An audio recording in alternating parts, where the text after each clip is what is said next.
Hello, welcome to Zigmatech Learning Hub. I'll be your instructor for government. For this class, we are going to be taking our exercises from the ExamGuide app. If you don't have the application already installed on your device, I want you to download the app in order to follow along in this class. ExamGuide is a leading educational app that helps students prepare adequately for various exams like UTME, post-UTME, WEAC, GCE, KCPE, IJMB, JUPEB, Calbipedia, BESE, SSCE, NCEE, NECO, etc. You can download the app from www.examguide.com or Google Play Store. Please subscribe to our channel and turn on the notification bell to be updated on new videos. Ready for today's class? Okay, let's get started. Yeah, we have different systems of government, and today we are going to look at one of the systems of government, which is parliamentary system of government, or what we call cabinet system of government. Now, specifically by the end of this lesson, you should be able to define the parliamentary system of government, list the main features of parliamentary system of government, examine the merits of parliamentary system of government, discuss the demerits of parliamentary system of government, and explain the differences between parliamentary system and presidential system of government.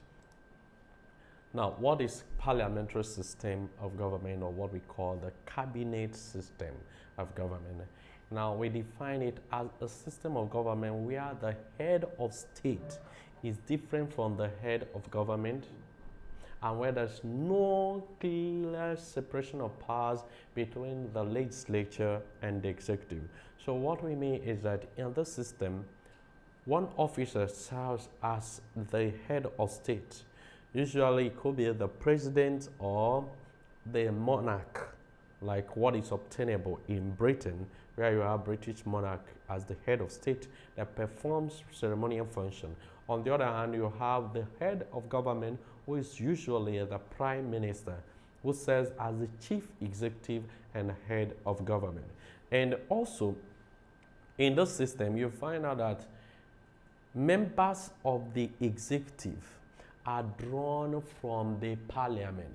So you see, you have members of the executive, also members of the parliament, and as such, we don't have clear separation of powers between the legislature and the executive. You can see on the screen, you can see the during the First Republic of Nigeria, you see the President of Nigeria, Dr. Nnamdi Azikiwe. You also see the Prime Minister of Nigeria, who was the head of government, that's Alhaji Abubakar Tafawa Balewa.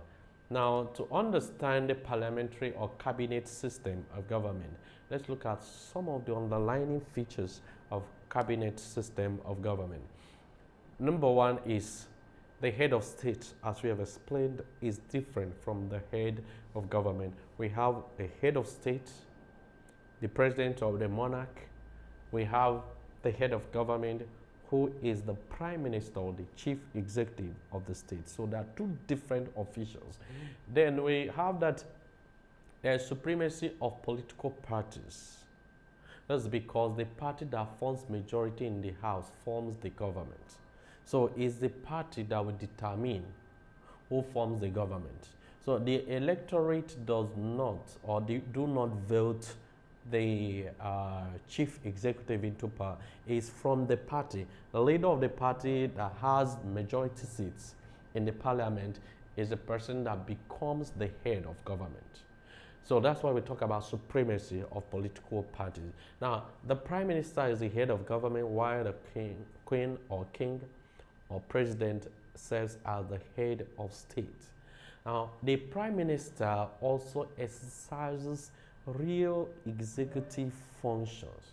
He is the one that performs a real executive function. The function of the executive, as we have done previously, are performed by the prime minister. Now, the executive derives its authority from the legislatures. The reason being that, first of all, the legislature is constituted first. Now, the party that has the majority seat in the legislature, the leader will be summoned to form the government. And he will choose his cabinet, his members of the executive from the same parliament, from his party.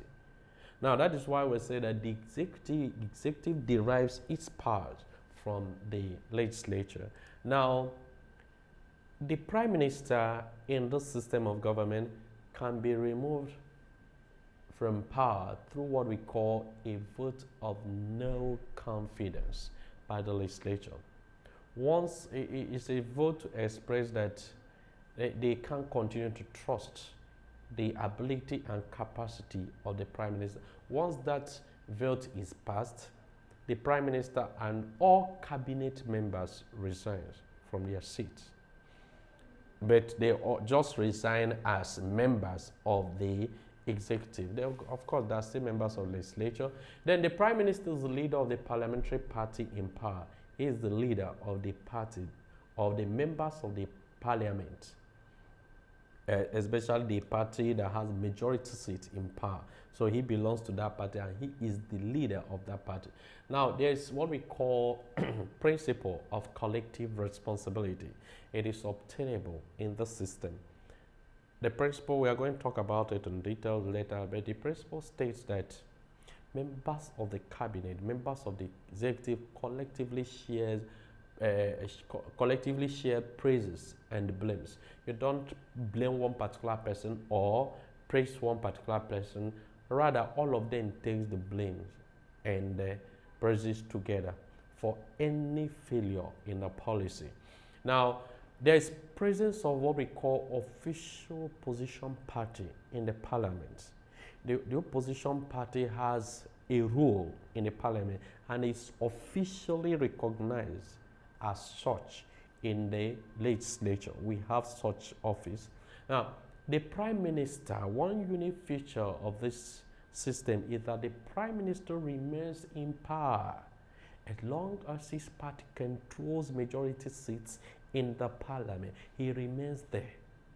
So he can remain in power as long as his party, because he's the leader of the party that has majority seats, so he remains in power as long as his party continues to win majority seats in the parliament, except in a case of vote of no confidence passed against the prime minister. Otherwise, he can continue. So there is no limit to the tenure of his office. Now, the party that has majority seats in the House automatically controls both the executive and the legislature. The party does that. So because we've already explained that, first of all, the parliament is constituted, then the party that has majority in the parliament will form the executive. So that is why you see automatically one party controls both legislature and the executive. Now, the prime minister has the right to dismiss any minister in his cabinet because he appoints his ministers, so he has the power to remove or dismiss any minister in his cabinet. Now, membership into the legislature or the executive is determined in one election. So you don't vote members of the executive separately. Rather, what is obtainable in this system is that, like we said, members of the parliament are voted first. They're inaugurated. After the inauguration, then from there the executive members are drawn. So it is one election that determines membership of the legislature and membership of the executive. Now, there's what we call formation of coalition governments. Now, coalition government is formed because we said that a party to form the government must have majority of the seats in the parliament. Now, there could be a situation where a party, maybe as a result of the fact that we have multi-party system, we have more than 2 political parties exist, it may be difficult for one party to muster their majority seat in the parliament. What would be obtainable in this case is that the party that has the highest number of votes can align with another party in the parliament to form the majority. And once they are merger, they are coming together, forms the majority, they will now form a government made up of members of these 2 political parties. Such government formed by these 2 political parties is called coalition government. So such government is seen more in a parliamentary system of government. If you recall, in Nigeria, during independence, you find out that NCNC, National Council of Nigeria and Cameroon, and MPC, Northern People's Congress, they formed a coalition to form the government of Nigeria, while the Action Group became the official opposition. Another unique feature of cabinet system of government is that the executive is indirectly responsible to the electorate, because the executive is rather directly responsible to the legislature from where he is formed. So he's not directly responsible to the electorate, he's rather directly responsible to the parliament. The parliaments are rather responsible to the electorate. So that is why we say that the executive is rather indirectly responsible to the electorate. Now, there is parliamentary supremacy here in the system of government, because supremacy of the parliament is because it is from the parliament that the executive is formed, and the members of the executive are drawn from the parliament, and members of the executive are also answerable and responsible to the parliament. Because of that, we talk about parliamentary supremacy in the system of government. Now let's analyze parliamentary system of government and look at the first, the advantages of parliamentary system of government. One is that this system enjoys cooperation and less friction between the executive and the legislature. Why we say that there is better cooperation and less disagreement between the legislature and the executive is because they are coming from the same family, from the same political party. So, and they are implementing the same manifesto of the party. So based on that, we have a better cooperation between them. It is cheaper to operate due to fusion of powers and use of electoral college. Why we talk about electoral college in this system is that the citizens elect only the legislature. Once the legislature is inaugurated, it is from the legislature that members of the executive are formed. So this is cheaper than having a separate one or separate voting for the executive. Also, it is easier to amend the constitution here, since the legislature and the executive are coming from the same arm.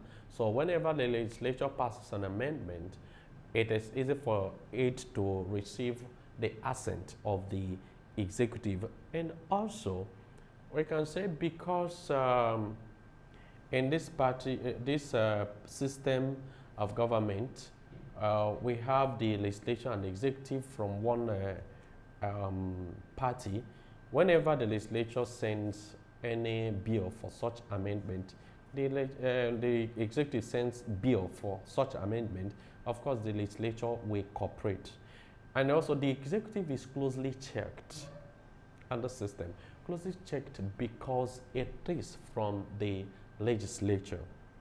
And they are also members of the legislature. So it's not quite distant from the legislature. Because it's close to the legislature, it works with the legislature, it legislates with the legislature, they are better closely checked. Then, because of the presence of opposition parties in the parliament, issues are thoroughly, motions, bills are thoroughly considered before they are passed. There is quick decision making on this system because the members of legislature and also members of the executive. And the one party controls both the executive and the legislature. So because of that, decisions that are brought up are easily passed because of the cooperation existing between the two arms of government. Now, the prime minister can be easily controlled because he is responsible to the parliament. It's self-explanatory.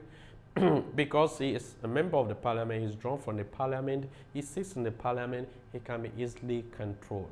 Also, the principle of collective responsibility brings about cooperation among members of the cabinet, because all of them are to take blames and praises together.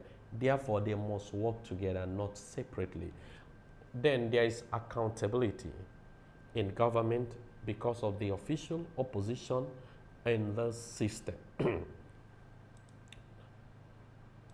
Now, let's look at the disadvantages, the problems associated with parliamentary system of government. One is that we have problem of this system discourages specialization. How can we have people doing the work of the executive and at the same time members of the legislature doing legislative function? So it discourages specialization. So one of the dangers of parliamentary system is the danger of coalition government. The danger of coalition government in the sense that when a party doesn't have that majority seat in the parliament, the party will work together with another party, which will make them to muster up to that majority seat and form the government. At times, there could be internal crisis between these two parties in the government, which will not augur well for their governance. Now, there could be frequent change of government due to the vote of no confidence, which does not take time to pass. So the vote of confidence, which also leads to the resignation of the entire members of the cabinet, can lead to frequent change of government. It also encourages mediocrity, since the prime minister in his appointment is limited to only members of this party from the parliament.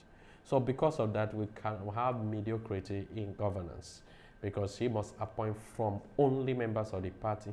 Also, it is difficult to apportion blame. The reason being that because of the principle of collective responsibility, difficult to trace where a problem is coming from. This government is less democratic because it does not give the citizen the opportunity to elect the head of government. There is uncertain tenure of office, which can lead to abuse of power, because the prime minister continues to stay in power as long as his party controls majority seats in the parliament. And because of this, we can have abuse of power. There's tendency for abuse of power. There's no personal accountability in government because of the principle of collective responsibility. So ministers are not held personally accountable for their actions. Also, the instability in government, there could be instability in government because of frequent change of government. Now, let's look at differences between cabinet and presidential system of government. Number one is that in the cabinet system of government and in presidential, there's clear separation of powers, because members of the legislature can never be members of the executive. While in parliamentary system, we have fusion of powers, because we have members of the legislature being members of the executive.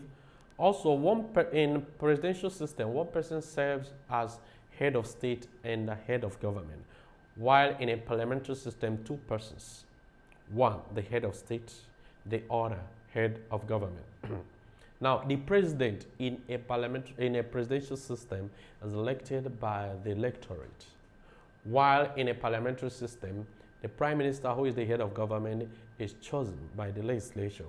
Now, individual responsibility, where ministers are individually held accountable for their action, is obtainable in a presidential system of government, while the concept of the principle of collective responsibility, where ministers are collectively held accountable for their actions, is obtainable in a parliamentary system of government.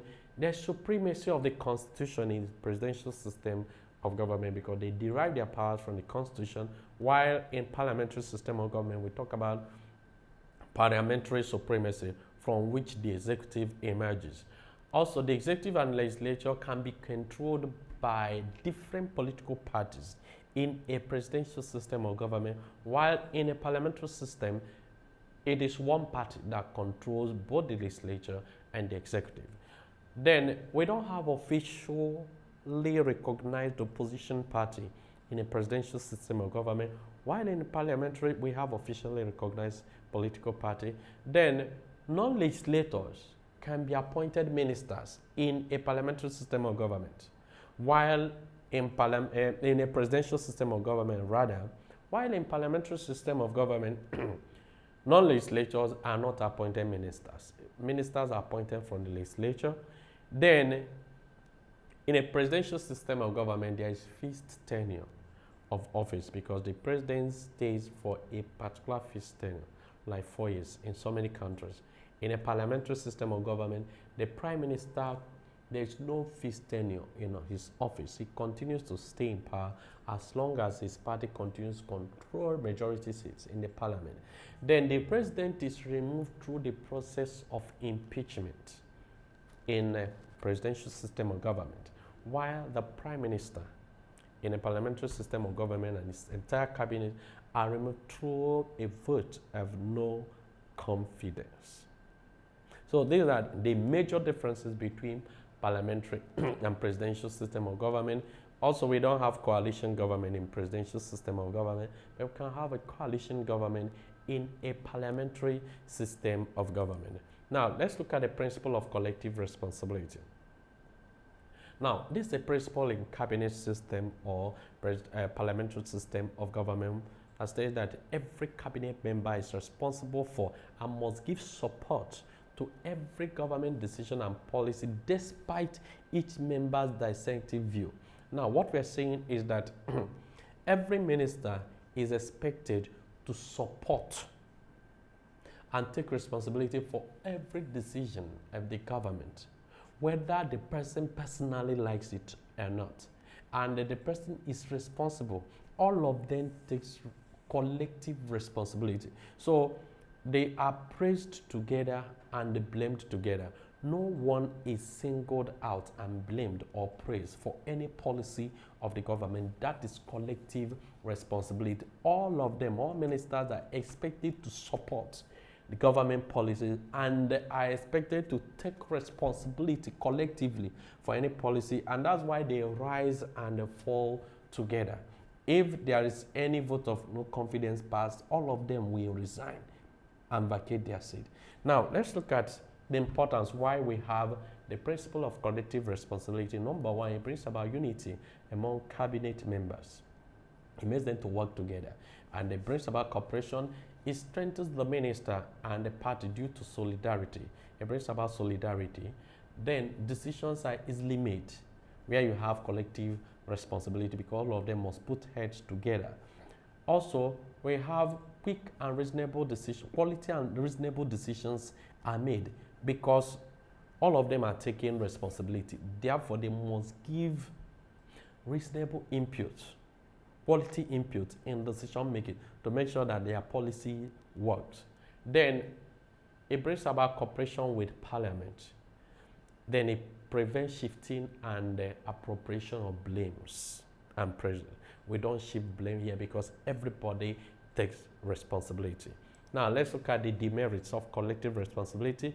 Now, the problem is that it is difficult to point finger, to apportion blame to anybody. Then the action of one minister can cost others their job, because a vote of no confidence can be passed because of the action of a particular minister, and all of them will go in for it. Also, it can stifle initiative because decisions are binding on all ministers. They are all responsible. Now, ministers cannot be questioned one by Parliament because they are collectively responsible in this case, unlike the presidential system where the ministers can be questioned one-on-one. Now, a minister can take blame for action the person is not in line with, because you must support every action of government whether you like it or not. Now, these are the demerits. So we have talked about parliamentary system of government. Now I'll take you to our practice in our exam guide. Now this is our app, the exam guide SSCE. Now we have chosen our year at random. This is how it works. Now we select topic of interest, that is elements of government, systems of government, and also we have selected the parliamentary system of government. Now we get started. So we are going to take questions from parliamentary system of government based on what we've taught today.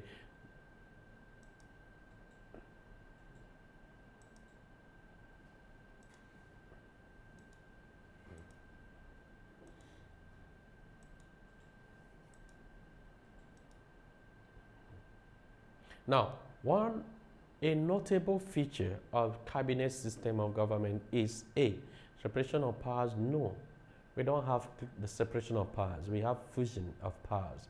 Is it impeachment of the executive? No, we don't talk about impeachment. Of course, there is collective responsibility. Ministers are collectively responsible for any policy or action of the government.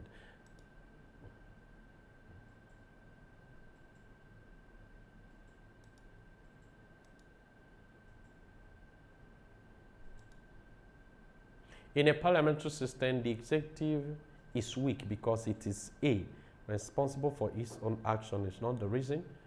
It's the head of state that controls the government. No. Is headed by a prime minister. It's because the executive is accountable to the parliament and not the electorate.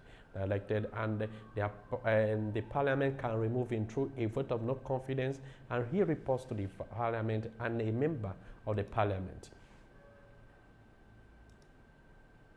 In a parliamentary system of government, the legislature and the executive are fused to ensure A, smoothness in the administration of the state, B, supremacy of the ruling party in the administration of the state, C, the judiciary consult the parliament before ruling on any case, no?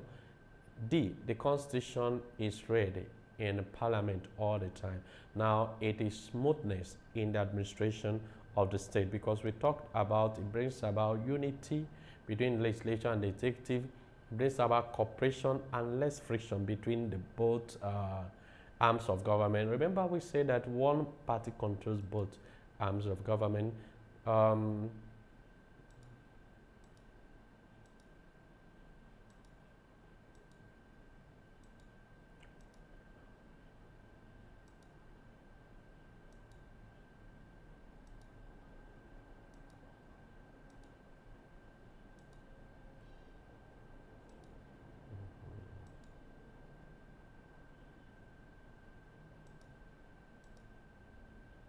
Now, in a cabinet system of government, the ministers are collectively responsible.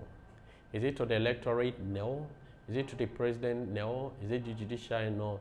They are all responsible and accountable to the parliament. Thank you for participating in today's class. You can practice more questions using the ExamGuide app. The app scores and gives a detailed explanation of all questions at the end of your practice tests. You can learn a particular topic of interest with different modes like study mode, mark mode, and the practice mode. It also has other features that make learning fun. It is a must for all serious students. Download from www.examguide.com if you don't have it yet. See you in the next class. Don't forget to subscribe to our channel, hit the notification bell, and share the videos to people that benefit from it. Bye.